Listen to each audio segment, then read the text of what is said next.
Hello, ladies and gentlemen. It is July 9th, summertime, and this is the MSP Initiative MSP Talk.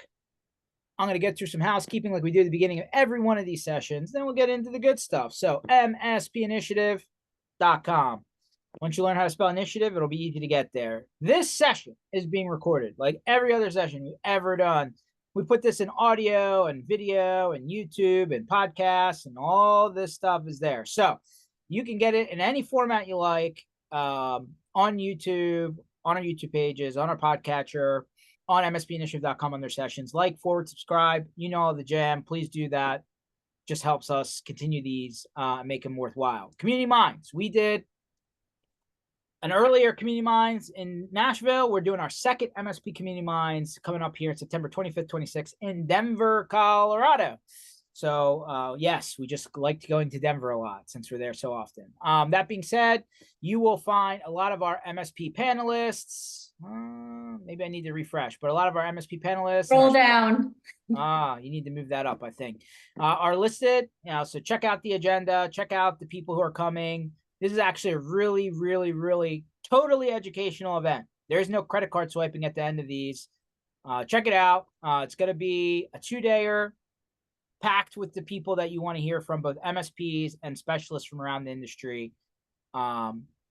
Wrinkle, you have to pay to register, but then we refund you when you get there. So we want you to come. That's how we're going to get you there. So mspinitiative.com, click on Community Minds. It's right there. Can't miss it. Then what we're really known for is not educational events, although we're good at those. It is block parties and after parties. So we got a bunch coming up here.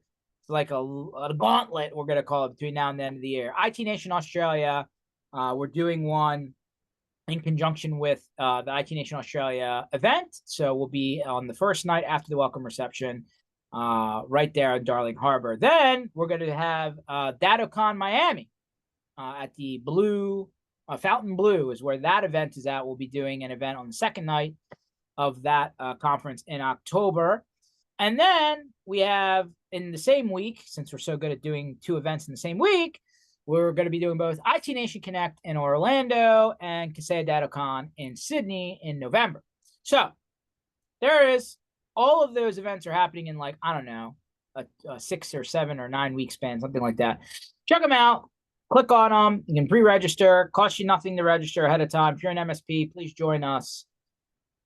Food, entertainment, and all that good stuff. And if you're following our social media handles, specifically LinkedIn and Facebook, you'll notice that the big one that we always do, IT Nation Connect in November, where we bring in, that radio recognizable bands to perform for you, we're taking votes. So I think we all have an interest in what the community feels they want to hear. So go check it out and let us know. Of course, we have some community offers. These are just deals and hookups from vendors from around the industry that you may or may not take advantage of. Feel free. And then our industry calendar, which goes all the way until the end of the year and has plenty of stuff listed. Should you want to figure out where you want to go next, it is there for you. Boom. All the housekeeping is done. mspinitiative.com. That is now in the books. And I don't get to say this often, but, for the very few Georges I run into along my journeys, not only do you get one George on the session, you get 2 Georges. We bring George from Augmentt to the show today. How you doing, George? I'm good, George. George squared, I think, on this episode, right? Yes. 2 Georges are better than one? I think so. By the way, a couple things that are along my life journey here. One, I could probably count on my hands the number of Georges that I've run into. 2, I could probably count on my hands the number of people that for some reason have the same birthday that I do. That being said, I don't know whether that's good or bad, but I like Georges usually, and this George is no exception. So George, thank you for joining us. Happy to have you here.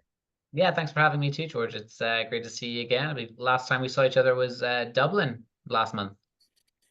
For some reason, I seem to keep on going back to Dublin. Dublin is a hot spot, right? So, back to 2 events in the same week. We're at PAX 8 Beyond in Denver, and then, I didn't even get to close that event out. I got on a plane, and I went the other direction for DattoCon in Dublin, and, maybe you can explain it to me, George. I guess I just haven't taken out a globe or a map recently, but, why is it, 50 and 60 degrees Fahrenheit in Dublin in July. Can somebody explain that to me?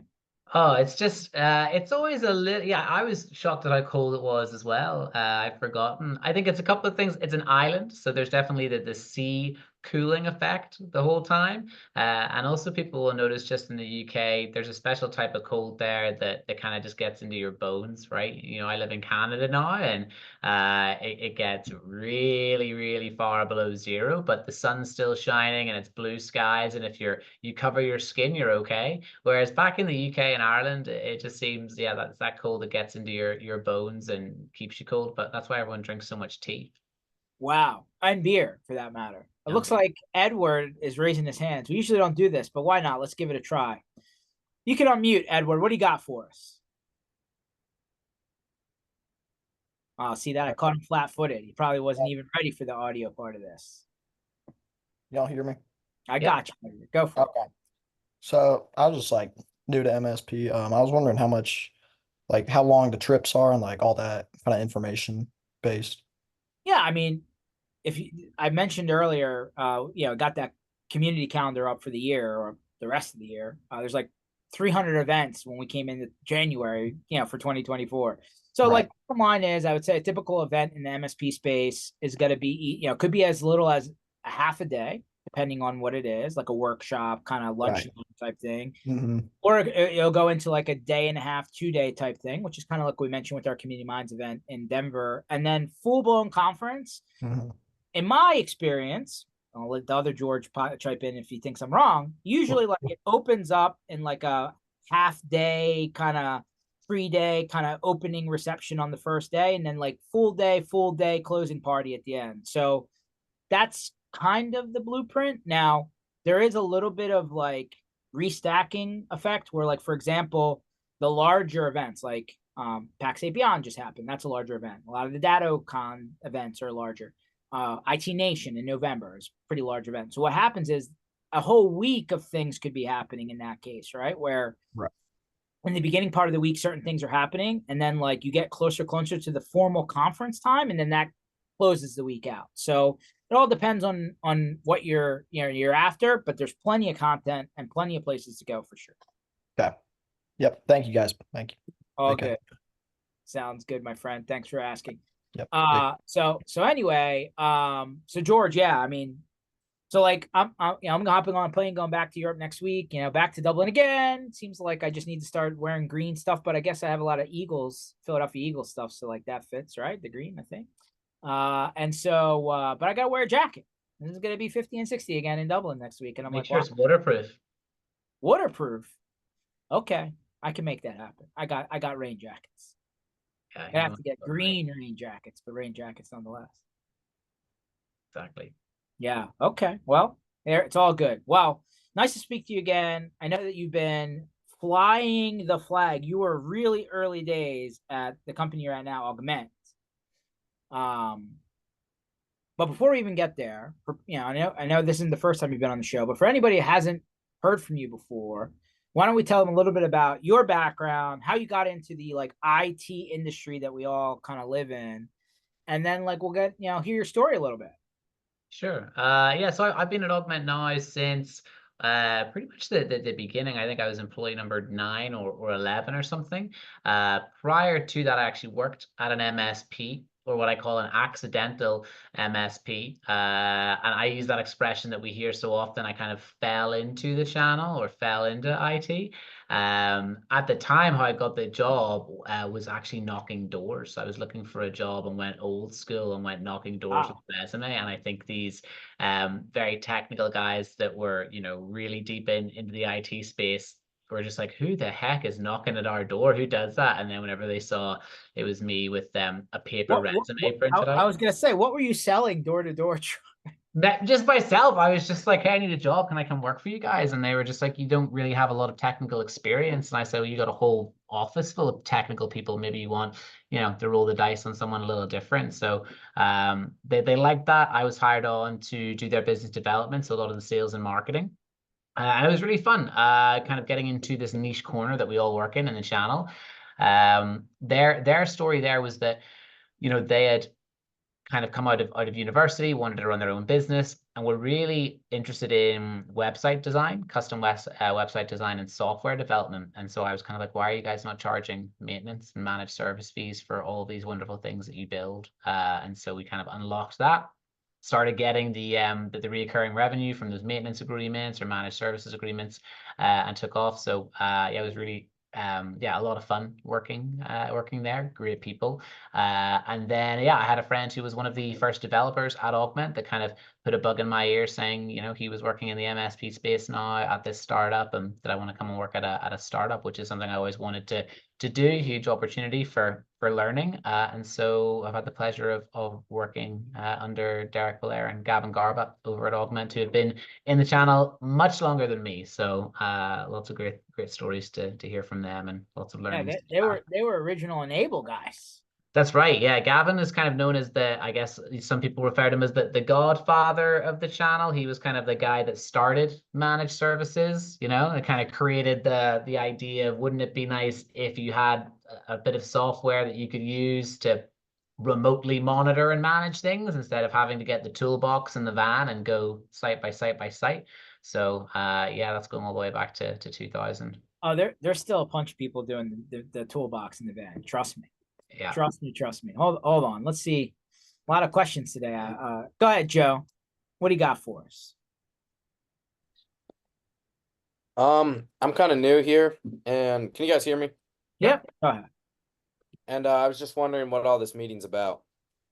Yeah, so we do IT industry kind of, educational type, podcasts. So that's what these are about, right? We bring people in from around the industry and we just talk shop. That's it. Oh, okay. Thanks for coming.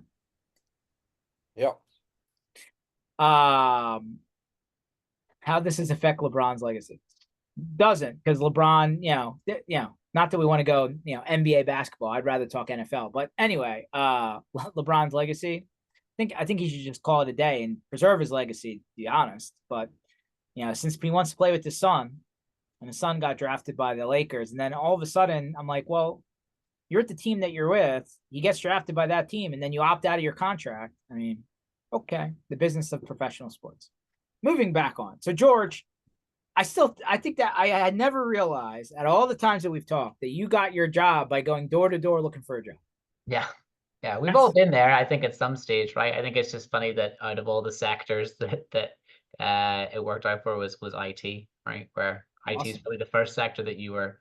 I wonder if that would work today, George. Like, if I wanted to go look for a job, should I just, why don't I just go online and look for, like, they got all the job boards and LinkedIn and whatever. But I guess walking in is different. It definitely separates you from the crowd. I think in today's age, where, let's face it, if you think about a job application in 2024, I feel like it's just a battle of AIs. It's it's what AI can use an applicant use that's going to help you get through the AI that the recruitment agency or the employer is using, right? And so that's why sometimes, if you've got the time and the confidence, yeah, go knock on a door instead. I mean, you're a business owner, George, right? You've been in this game a long time. If someone came and knocked on your door and said, hey, can I come work for MSP Initiative or BVoIP, you'd certainly give them 5 minutes of your time, right? Instead of just a random email or LinkedIn message, maybe. I mean, I definitely would at least hear them out. I'd be like, okay, why you want this? Yeah, do you even know what we do? What would you be looking for? I at least have that question, have that conversation. Yeah, and sometimes that's all you need. So, Joe pipes in. How did George find the opportunities he did able to become so successful? Well, I mean, it sounds like he just went door to door until he found a job in the MSP or IT company he was in, and then at some point you shifted off to the vendor side. No, I mean, how did that happen? When did you make that decision? Like I said, I had a friend who was one of the first developers working on the Augmentt platform way back when it was kind of still in shadow mode, really, and just said, look, I know you're in this really weird corner of IT called the channel, working with MSPs. I know I work for a vendor that is building a product specifically for MSPs. Do you want to come check it out? And I was like, yeah, for sure. And then so yeah, got an interview, met with Derek and Gavin. I think I made some good impressions, and kind of things went from there. So the door to door didn't didn't No, get I you. didn't go knock on Gavin's door. Certainly not. No. It was just through, I guess, through a friend, through networking connections. So, I think to answer the question, that's always a big part of your career journey is and George, you understand this yourself. Like, again, coming back to the job market currently, there's that classic phrase, it's not what you know, it's who you know, right? So 100%. And like, even though the technology industry is a fairly big industry, it is also very small in a lot of cases, right? I mean, so yeah. knowing the right people never hurts. And I think within the channel as well, specifically on the vendor and the MSP side, the minute you're looking for a particular role and you just put that out there to your network and someone says, so whether it's an account manager or a service desk coordinator or an L3 technician, you might put that on a job board, but the minute someone says, hey, I worked with this guy, Jimmy, he did this, he's looking for a job, can I put you in touch? You immediately bump Jimmy to the top of the queue because he's been there, done that, and he's got some type of verbal endorsement from someone who and maybe respect or like as well. So I think it's something you always want to be aware of just moving through life is look after and grow your network as much as you can. Yeah, 100%. 100%. All right. Well, let's, the industry is always ebbing and flowing, right? So I mean that's for sure. I'm curious. Did you, I'm gonna throw a curveball at you. Have you noticed that from about 2 years ago until now, because Microsoft just announced another round of layoffs? Have you noticed that there's been more people laid off from the technology industry in that time than have been hired? Yeah, I think it's hard not to notice, right? I mean, and it's not just Microsoft. We've seen big layoffs at Shopify and Google and other vendors, even within the channel as well. I think everyone has their own reasons, but certainly for those larger companies, talking about Microsoft, they're obviously looking at their overhead and ways that they can reduce that. And again, AI is the big buzzword of this year, right? I think last year it was cybersecurity seemed to be the buzzword everyone was talking about, and now it's AI. So I think larger companies are definitely looking at ways that they can create efficiencies and optimize productivity with that. And unfortunately, that's coming at the expense of some people's jobs. I mean, I think particularly of copywriters, you could be a really experienced and very good copywriter, but it's really hard maybe unless you're very, very educated on a specific niche subject. It's kind of quite hard, I think, now to say I'm a copywriter and I want this amount of money per project or per year when someone can use ChatGPT. It can be a bit of a hard sell. You disagree? No, man. The whole AI thing is still like, I'm trying to understand the business of it. I think it's still very much obtuse to a certain degree, right? Like I can't exactly quite understand based on where it's at today, where we're going. But at the end of the day, I'm also worried about what we're sending into it, meaning like, I'm on a lot of feeds for many reasons, and I'm seeing like legal things pop up because your data was pushed into the AI system unbeknownst to you, and then all of a sudden, like there's all the things that you would hear about everywhere else, privacy, this, that, and the other, and now like where did that information go, right? So like even if like in my realm, right, like let's say I took a call recording and I transferred it to ChatGPT for summarization, right? And now it's in ChatGPT. That's not, they have it. It's in their system, their database, whatever. Who knows what was in that call? Could have been good, could have been bad, could have been proprietary, could have been protected information, whatever. But at least I got my summary. So I exchanged all of my concern for the summary of the, like it just there's got to be. I mean, there's not a lot of bumpers around the whole topic. Yeah, and I think there's a lot of naivety around it as well. Frankly, like people aren't doing it to be malicious. Like your examples, key people are just doing it because they want to be better at their job or make their lives easier. But I think that there's probably going to be a few horror stories that come out in the near future that will be a bit of a catalyst for change, maybe particularly with it compliance, or to your point, actual bumpers, quote unquote, around certain products. I mean, the example I use is with coming back to Microsoft, Copilot being released, everyone was very excited around what it could do and the capabilities it had. The kind of fictional story I like to point out is, yeah, it's great until you have, an intern that says, hey, Copilot, can you go generate a spreadsheet for me of everybody's salary information in the company? And AI goes and does its thing, and Copilot's being very helpful and doing exactly what you tell it, because maybe the rules or the governance aren't in place there to outline exactly what it can and cannot access and who it should and should not give information to. So I think that's a big part. I think that's a big thing, George, that's coming down the pipe actually, is more around governance and compliance. And I think that's an emerging gap that can be filled by consultants, experts, or maybe even some platforms in the future that are actually going to help companies kind of map that content governance that they need in order to sort of help assist with the emerging AI problem. I'll be honest with you. Yeah, especially like the computers that they're advertising now. It's like, oh, buy the computer with AI, go with Copilot, with that. And I'm like, what is that? What does that mean? Like, what am I buying? I don't understand. Why should I drop everything now and go buy a computer with Copilot? Like, and that's that's not a commercial marketing. That's being marketed to the everyday consumer, right? When it comes to electronics. So just is a very, I don't know if it's just not been marketed well enough. It just seems like it's a little bit hard to understand the value.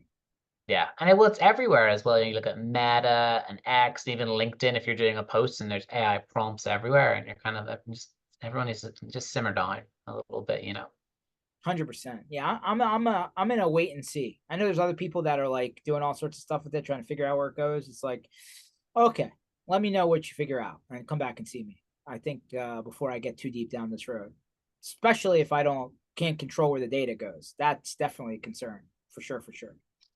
But let's talk about Microsoft, which seems to be changing every day. I just noticed in my teams, they're like, oh, Microsoft Connectors is going away in 90 days. I was like, a lot of people use Microsoft Connectors. Like, oh, you got to rebuild it in the Microsoft Power Automate things. And I'm like, what are you talking about? Like, doesn't seem like they're giving us a lot of time in Microsoft land every time they make changes. Yeah, and these are the things also as well, maybe that just come through on the sort of consumer side of things. I mean, at Augmentt, because we specialize in simplifying M365 specifically for MSPs, helping them just make it easier to manage and secure by bringing multi-tenancy to it. We're very aware of some of the changes. It almost feels like a bit of a rug pull sometimes with different technical aspects. So again, that's why I think a lot of MSPs value our partnership, is because we also give them peace of mind, like that transaction isn't just giving you access to a sophisticated platform that's going to enhance your efficiency and productivity within M365 security. You're also partnering with a vendor that's like, by the way, this is happening, or this is coming, so here's a heads up, or we'll actually update or fix this in advance. It's funny you say that. So we know there was a comment, and I didn't even dig into it far enough. It was like, oh, well, they're going to start to finally enforce MFA on Azure accounts. I'm like, what does that mean? Like, does Azure mean 365? Do I have to have like an Azure virtual server, a virtual desktop? Is it just an Azure portal? Like, not even exactly sure what that means, but like, sounds like we should be doing this, right? Enforcing MFA across everything. Like, yeah. I just don't know how far it's going. What does that mean? Do you know what that announcement's about? I think it's a step in the right direction, George. I don't know the specifics of it at a tech level. All I know is I can kind of give a few supporting facts that may help people understand why they're moving in that direction. So we just released an ebook earlier this year about how MSPs can prevent 99.9% of attacks within Microsoft. And it's actually taken from a lot of Microsoft documentation. We've just simplified it. It's just because we know MSPs don't have time to read the 100-page white paper that Microsoft has released. So we kind of distilled that with some alternative research and some of our own findings into a 12-page colorful document that folks can read. And the 99%, it's not rocket science. It's nothing surprising. And a big part of it is doing things like having MFA turned on, because Microsoft claimed that 97% of breaches that happen could be prevented if MFA was turned on. So you know, it's a big thing that they want to do. And they keep releasing this information saying, guys, like, we're getting touted as being breached and this happening. And we're saying, here's how you fix it. And nobody's doing it. And another example from a Cornell University study that came out at the end of 2023 was they had found out that MFA as I guess, a product within the Microsoft suite used to be behind a paywall. So it wasn't free. You had to pay for it. And it only had 1% adoption. So Microsoft then made the move to make it free, make it available for everyone. Do you know what the adoption, you want to have a guess at what the adoption went up to? So was it 1% because it was behind a paywall? They made it free, rolled it out to everyone. So it was available for free. What do you think it went up to? 30%? It had 100% increase, George, to get to 2%. Wow, 2%. Yeah. So 98% didn't do anything. Yeah, exactly. So I think Microsoft are kind of maybe pulling their hair out a little bit because they know they're not secure out of the box. They know there's lots of things that need to be configured and turned on. MFA is one of them. They know these are actions that if taken will prevent, you know, a huge amount of the cyber crime attacks that are happening. It's just people aren't doing it. Time out. Everybody's putting all this, you know, I've even seen cyber insurance providers are like, show us your Microsoft security score. And I'm like, the Microsoft security score, like when you create a new account out of the gate, is like less than 20%. Yeah, exactly. Well, so we're getting into sort of different. I could wax lyrical about this all day. So there's a couple of things. Like, first of all, cybersecurity insurance is its own can of worms. I mean, again, we'll use the MFA example. I've seen from large brokers their application and a question for the technical service provider, or MSP in this case, on behalf of the client is, do you use MFA? That's all it is. It's not for who, on what platform, how. It's just a simple do. So you know what I mean? So like, how do you even begin to answer that effectively? And if something does happen, how, you know, it can really unravel fast there. So that's part of the problem, because we have insurance folks who aren't technical experts beginning to write and create these applications or policies without being informed, you know, maybe as well. But back to the key. So, okay, Microsoft realized they have a problem. They have a really complex, big system that has a lot of checkboxes and moving parts. And so, like, the problem is, in my opinion, why is it that you felt the need to create a security score, okay, to entice people to start turning things on? Fine. Or I'm sure there's more to it, but let me just narrow it to that. But like, why isn't the score higher out of the gate? You already know the areas that you want people to concentrate on. Why is it so low? I think it's probably to show, I think, like, and this is just purely conjecture, but I think it's because there's so many different postures and policies that impact the security score. And also you can do a ton of work. And this is an area, this is why I kind of say tread cautiously if you try and hang your hat on the Microsoft security score, because it's very unlikely that you're ever going to get a higher than kind of 80 to 85% without them beginning to severely negatively impact the productivity or the capability of the suite that you're using. Well, hold on. Did you just tell me that 100 is not realistic? I don't think so. I've never seen 100% Microsoft security score. Have you? No. Yeah. I've never. So I think there's something there where it's like you can, like, realistically, you know, there's big improvements that can be made. That's certainly something that we help identify within the Augmentt platform, that if you're at a 17%, well, listen, we're gonna look at this dashboard. Here's, you know, dozens of checks that aren't implemented or maybe only half baked. If you turn this on, if you get everyone on MFA, it's going to increase by 5% here, and then another 3% here, and then 10% if you do this thing. So because unfortunately, George, I think we're still within the MSP community really having to still argue with end users about, you know, about security. MFA is a great example. I still hear MSPs say that, oh, well, MFA, you know, my clients don't want it. They say it's annoying. And I think that's where you got to draw the line, is like, stop letting your clients dictate the path of IT. Like, you're the IT expert. You know, if someone says, no, I don't want MFA, you can just say, that's fine. I don't think this is going to work.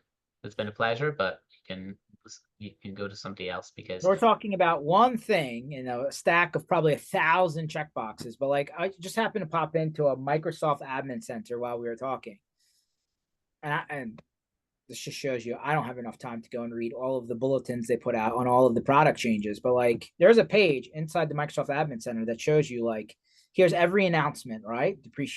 Deprecation of products, changes, updates, what's coming, roadmap.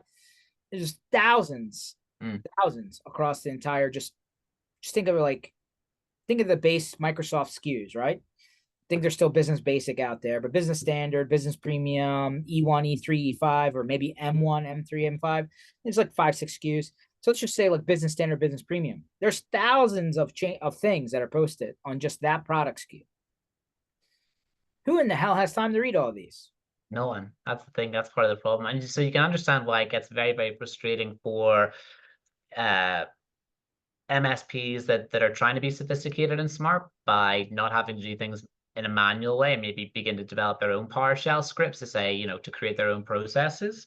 But the problem with that is the point you just made. Microsoft will change something, whether it's deprecating it, whether it's changing where it lives in the portal, so where it's being pulled from, or even just what it's called. I mean, I think we could, again, have a whole thing about Microsoft naming conventions and why they kind of make it more complicated or absurd than it needs to be. But for MSPs to go and try and build a PowerShell script to say, if ABC happens, do X, Y, Z, and then everything turns into an alphabet soup in the Microsoft portal, how many times do you want to rewrite the same PowerShell script, or how much time do you have to identify where and why it's broken before, how valuable is your time, really is the question, before you want to just say, I'm going to spend a few, $1 a user to buy Augmentt and, have a lot of that manual time lifted and give me peace of mind knowing that the security score is I would say most MSPs have not enough time. That's for sure. They're managing, well, it's one to many, right? That's for sure. But here's the other reality. Here's one back around naming convention. Remember when it's called SkyDrive? And where it was called SkyDrive? Yeah, remember they called it SkyDrive, and then somebody was like, "Oh, I have the trademark for SkyDrive," and they had to switch it to OneDrive. They did that like right away. It was like, it took like less than a quarter for it to switch. Like, oh, we're changing the name. I just find it interesting that the threshold that people hold Microsoft to is completely different for every other vendor. It's like, oh, well, Microsoft had an issue. Well, it's Microsoft. But if you apply that to anyone else, like, it's the end of the world. We need to find another solution. Oh yeah, there was, I think, I can't remember, I saw a video recently that another vendor in our space did, but it was interviewing a bunch of folks at a conference, and they were asking, in 2023, what was like the number one, I can't remember the terminology they used, but like who was the biggest perpetrator of, leaked information from a file sharing product, and everyone was like, oh, probably Dropbox, Dropbox, or was it Box or this, and the answer was no, it was Microsoft, it was OneDrive. So, but and then people weren't just like, oh my goodness, that's crazy. They're like, oh, okay, right. Because there's kind of, oh, Microsoft. It's like when Amazon has an outage or Microsoft has an outage. Well, we'll just have to wait. But if anybody else has had a problem, they're the bad guy, right? It's like, guys, hate to tell you, right? Like, a lot of people tie back to the source. Let me go down this road real quick, and then we'll talk a little bit about how to solve some of these pains. And I've talked to a few people about this, and everybody has a different position. Microsoft's had some pretty, even in the last 12 months, has had some pretty big security problems. Like, even in their own infrastructure, for their own accounts, internal Microsoft employees. So if they can't protect their stuff, how do they get to protect our stuff? Good question. And these are some of the things that I've got a few slides on or some documentation on that I make available to our MSP partners, George, because I think, it's something that there's work to be done, basically. And MSPs deserve to get paid for that work, but I think there's some trepidation sometimes around bringing that up with clients. One, I think you're absolutely right. There's this like, oh, it's Microsoft, it's perfect. Like, we don't want to challenge it, whenever the reality is that's not true. Second thing is that Microsoft is extremely important to a lot of small and medium businesses. It's what their company often runs on, their email, their file storage, some of their security bits and pieces. And if that were to get breached or have some type of cybersecurity incident, we know the stats around that, around how 66% of businesses that do suffer something like that go out of business, right? So you know, some MSPs are reluctant to have a fear-based conversation, but I think you need to go in and highlight, look, Microsoft's not secure out of the box, and we have it in writing. Like I've read the small print, George. I've been that guy that's gone through those 100-page white papers and found the little small paragraph that says, hey, basically we're Microsoft and we know that none of this stuff is actually secure out of the box, but because we put it in writing here in this legalese, we're not responsible for it. So if I was back working at an MSP, that's something that I would highlight to my clients and say, look, we need to add a line item here. We need to start charging for enhanced Microsoft security.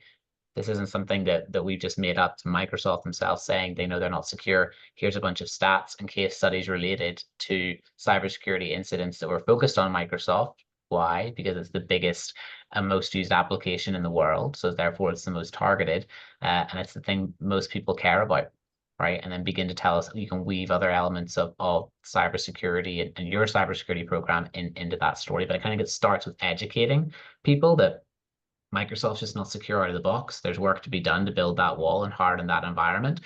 And that's a project, that's a job. And guess what? People like being paid to do those projects and do those jobs. No, that's fair. That's fair. I just think, with all the education that's out there and available, right? It sounds like buying the off-the-shelf product. Even if I was just a consumer, I go to Office 365, I buy directly from Microsoft. There is no consultant, MSP, IT department, whatever. They're not going to know how to go do this conversation, right? Like they're just going to set their password. Maybe they get the Authenticator app because they're asking them to as part of the setup, and that's it. I mean, yeah.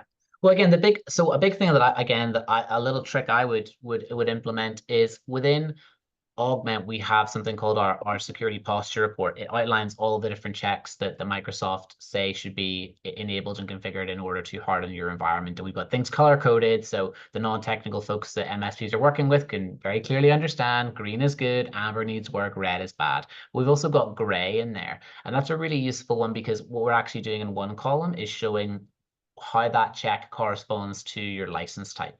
And the reason that's important is because I think what a lot of MSPs are trying to do is standardize their customers on business premium.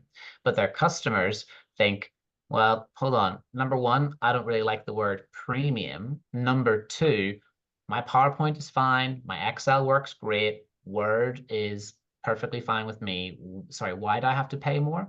And what they're not understanding, or maybe what they're not being shown, is that that's actually not what business premium is about at all. It's not about enhancing your productivity suite. It's about unlocking additional security features that your MSP can leverage to further secure your M365 environment.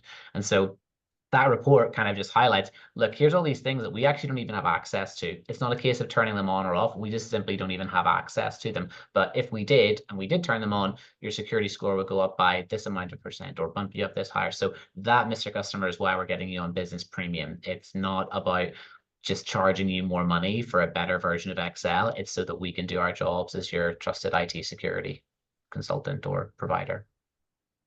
yeah, no, it makes sense. I mean, so I love the automation around that because, like you said, I don't have time to read through all these bulletins and 120-page document on one topic.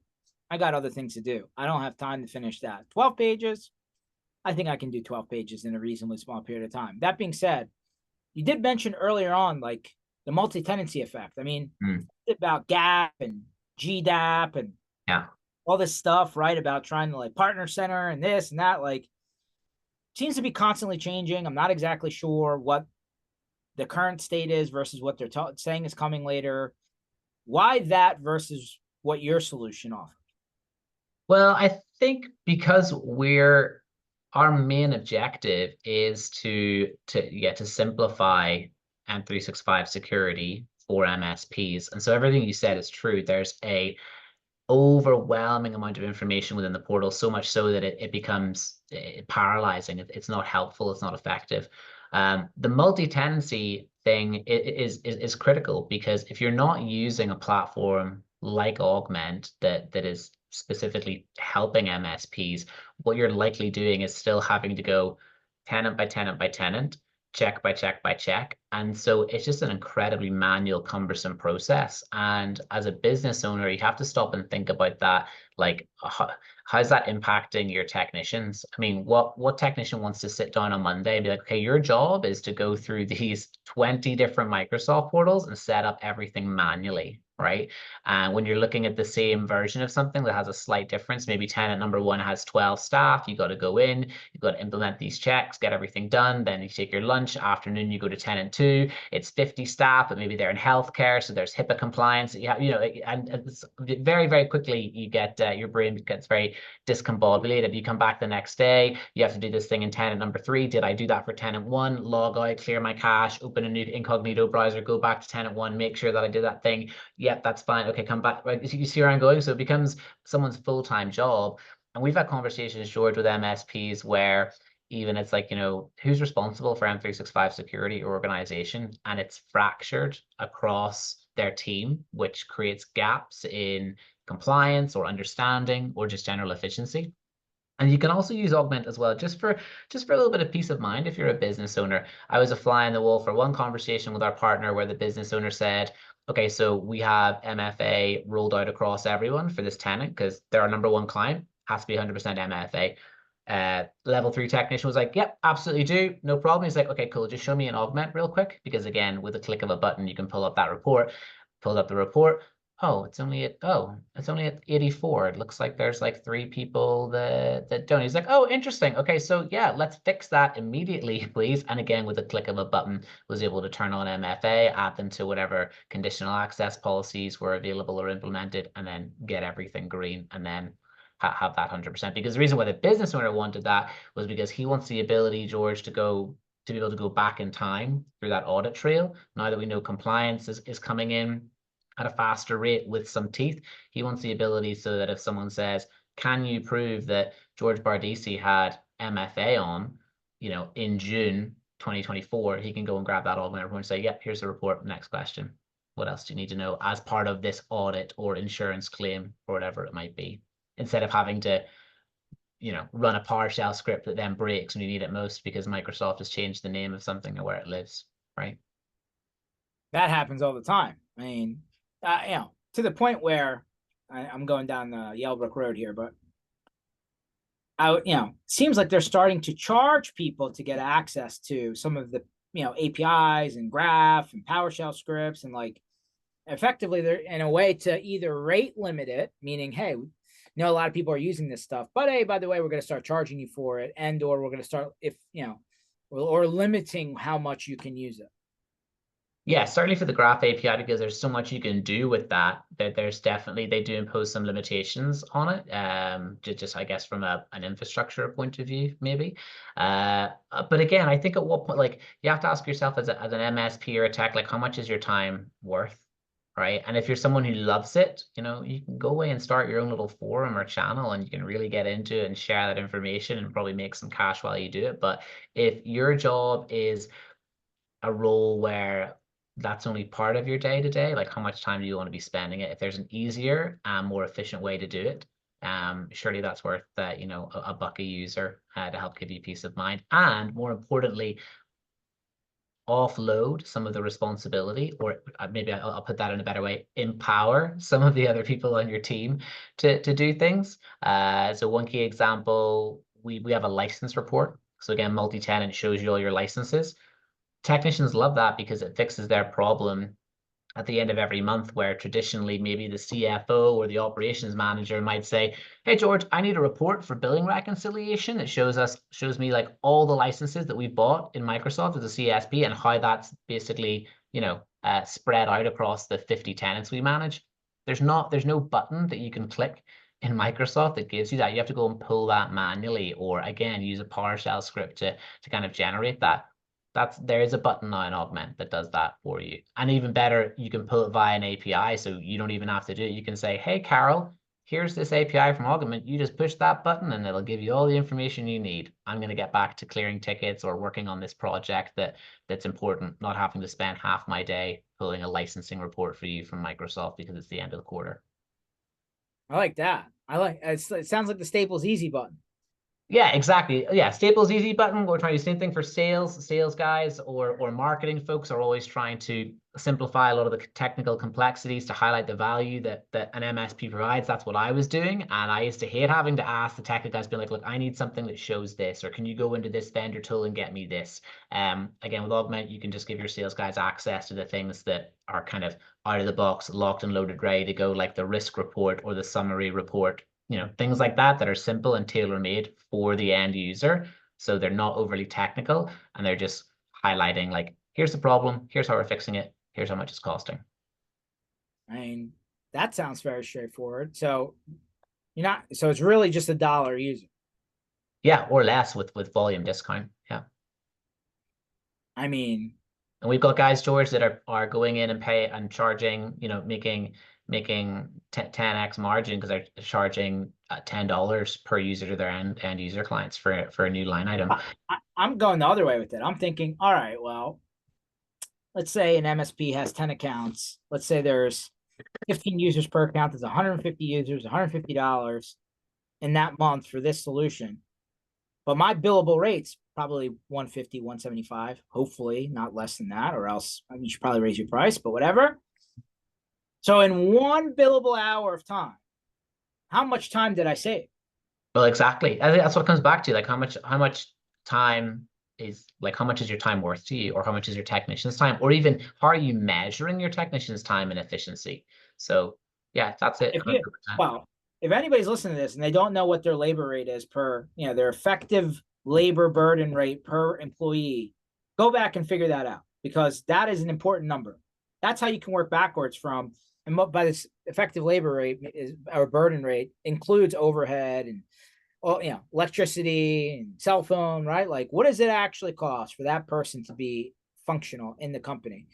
And then you work backwards. So at the end of the day, like, if really if you figure out what your billable rate is, even though everything could be flat rated, managed services, whatever, 100 and again, I use a very basic, right? 10 companies, each one is a Microsoft account, 15 users per, pretty small group there, fine.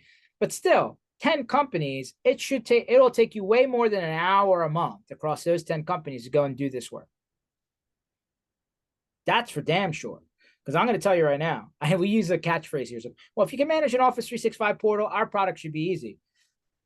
But is it? Because Office 365 portal gets infinitely complex the second you get past like the surface level, right? So yeah. That being said, even if you're a DevOps person, right? Even if you're, a person that has the time to play with all of the various API scripts, all this, whatever, like, it sounds to me like, all right, I've centralized all my accounts in one place. I've made it easy to get this, security conversation. I've done my license management. My guess is we're just scratching the surface. There's way more than those three. But just on those three alone, I'm going to spend more than an hour of time a month. Oh, for sure. Yeah. Makes sense to me.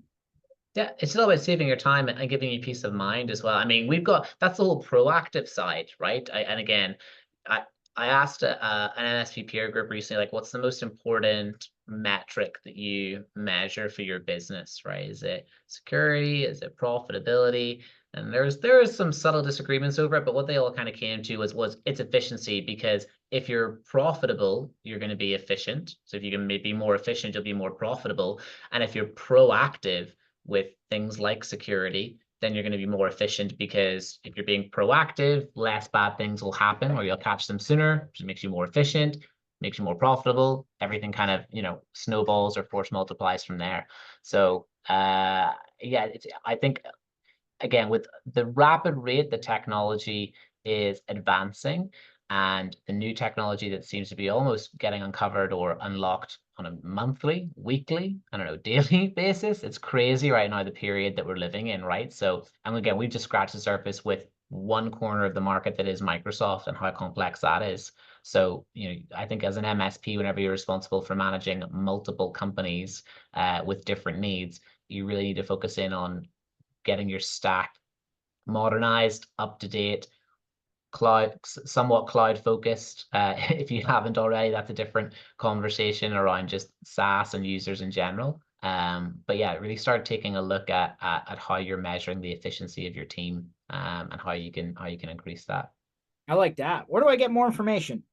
So our website, Augmentt with 2ts.com, has most of the information that you will need. Some more details on the product and the modules specifically. We have a free trial that we make available for 14 days. We operate a little bit differently from the traditional way that software trials are offered. We do a 14-day free trial, but you actually won't get access to that until you have your first call with us, where we actually set everything up for you. What that means is that instead of doing the thing that I've been guilty of in the past, which is, oh, this is a cool tool, I'm going to sign up. Great, 14-day free trial activated. Okay, I'll look at it tomorrow. Oh, maybe the next day. Okay, next week. And once you finally look at it, you only got 3 days left.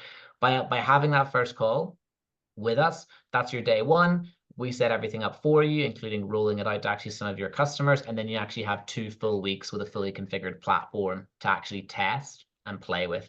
And then at the end of that 2 weeks, if you're actually interested in becoming a paid partner, we just convert that to your paid instance. So everything is still there, the same, locked and loaded, ready to go for you. Pricing is available on the website.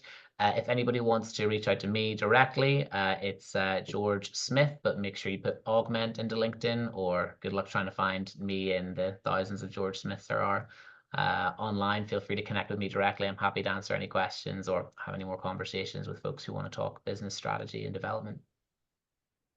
Oh, and our YouTube channel. Our YouTube channel is kick-ass. We have a lot of good stuff there for 1-minute videos just on how-to guides. If you're someone who wants a 30-second video on how to add a user, how to do this, great place to get information. Love it. 2 Georges and 2 T's at the end of Augmentt. That's it. That's how you'll remember. Perfect. You going to be in Dublin next week? I will be in Dublin next week, but will I see you at ChannelCon at the end of this month? No, because it's ChannelCon. You'll see Alec there. Okay, great. So I might drop you a line when I'm in Dublin next week. We'll have to grab some pints. Yeah. Gotta love it. All right, awesome, guys. This session was absolutely recorded. So we're gonna put this up on MSPinitiative.com, on our YouTube page, podcatchers, under sessions on MSPinitiative.com. We got 2 smart Georges on here. Reach out, right? There's a lot of good stuff. We can put you in the right direction. You want to learn more about Augmentt? Remember, 2 T's at the end, augmentt.com. We're looking forward to seeing you guys in person. It's going to be a crazy second half of the year, and lots of good stuff. And we're looking forward to enjoying it together as a community. Otherwise, George, thanks for jumping on. See you next week, my friend. Stay in touch, and Thank you, George. catch you up next one. Yeah, safe travels. Thanks so much. You got it. See you guys.